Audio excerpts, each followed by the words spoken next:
ازيكم عاملين ايه؟ يا رب تكونوا كلكم بخير. ريفيو النهارده عن لينسز جديده انا جربتها وبقالي فتره مستخدمه. فالبنات اللي بتحب دايما تغير في انواع اللينسز فتابعوا الفيديو، وما تنسوش تعملوا لايك وشير وسبسكرايب وتدوسوا علامه الجرس عشان يجيلكم اشعار ان نزلت فيديو جديد. يلا بينا نشوف الفيديو.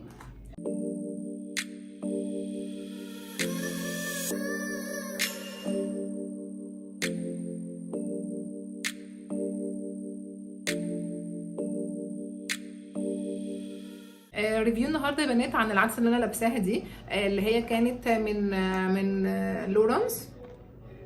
تمام. اللون بتاعها لاتيه. هي النوع ده ثانوي. تمام. زي ما انتم شايفين ان هي ده شكل العبوه. تمام. طبعا لونها اهي، انا عينه طبعا بصوا ايه.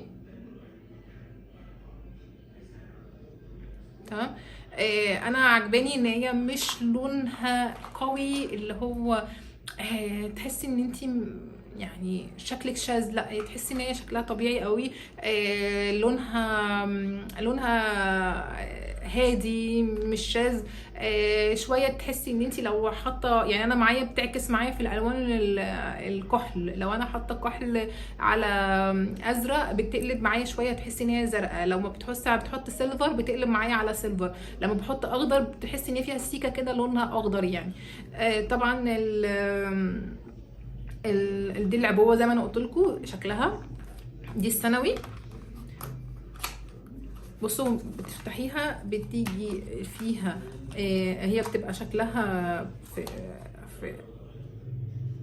في برطمانات كده عامله زي الحقن، برطمان الحقنه. تمام. وبيبقى حافظه للعدسات، بتبقى ان انت بتقلعيها بتحطيها في الحافظه دي. سعرها يعني هي في حدود ال 500، فوق ال 500. ما اعرفش دلوقتي طبعا في الاسعار الجديده دي بقت عامله ازاي. هي كانت واصلاني من جروب، هسيب لكم اللينك بتاعه. بس اتعاملوا معايا بجد، حاجه ده محترم جدا. هتوصل لك الاوردر على طول. انواع تانية في كتير، خشوا في اللينك وشوفوه. بالنسبه للعدسه نفسها بقى هنتكلم على العدسه نفسها. فيديو للعدسات.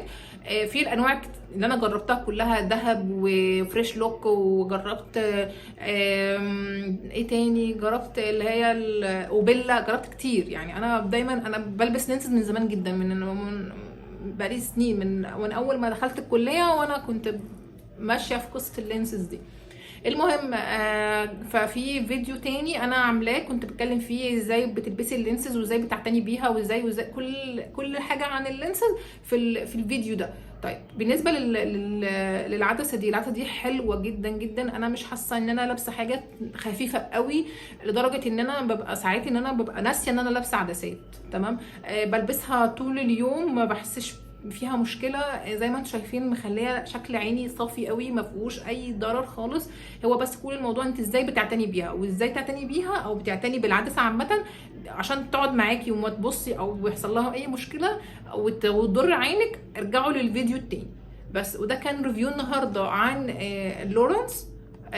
فيا رب يعجبكم واستنوني الفيديو الجاي. باي باي.